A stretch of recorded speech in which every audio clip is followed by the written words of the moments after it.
Happy to introduce Vanessa Nakate, climate justice activist and founder of the Africa-based Rise Up movement from Uganda, and hear what she has to say about the Global Assembly. We welcome you, Vanessa. Thank you.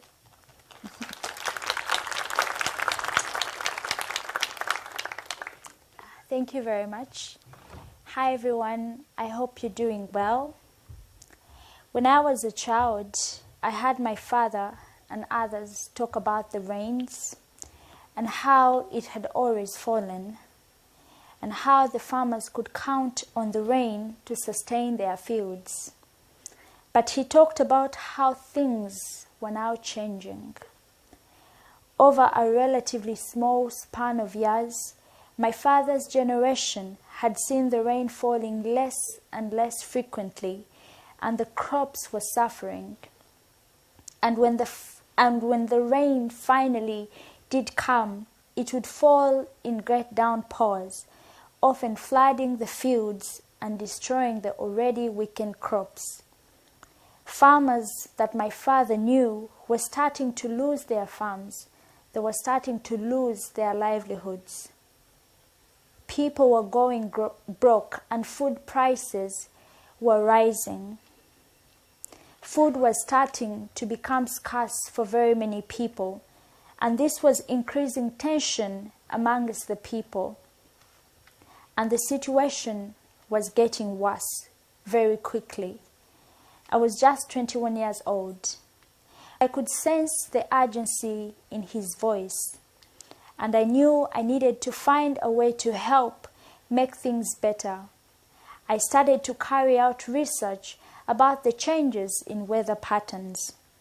I am from Kampala, Uganda, a country that has one of the fastest changing climates in the world.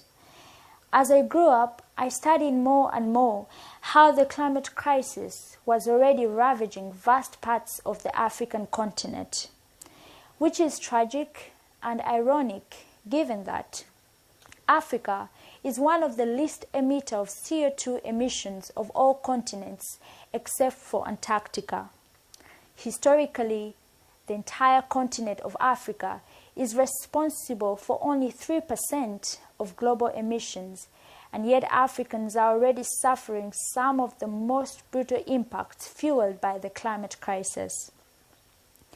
Many Africans are experiencing rapidly intensifying hurricanes, devastating floods, and withering droughts.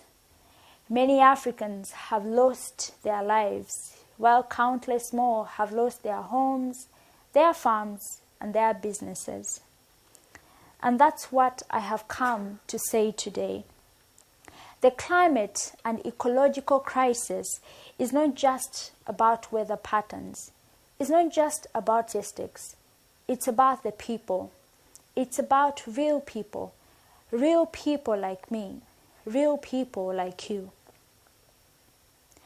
All across Africa, the droughts and floods are leaving nothing behind for the people, nothing except for pain, agony, suffering, starvation, and death.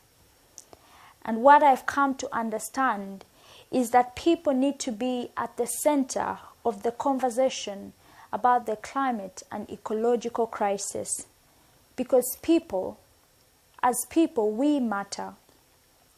The child going hungry at night matters. The mom who has to walk for hours to look for food matters. The mother who has to walk long distances to look for water matters. The farmer who watches his fields wither and his crops suffer matters. My father taught me that you must stand up for what you believe in, for what you feel is right and never given. I was a terribly shy, anxious young girl. I still get shy and nervous when I have to stand in front of people, but I look in space.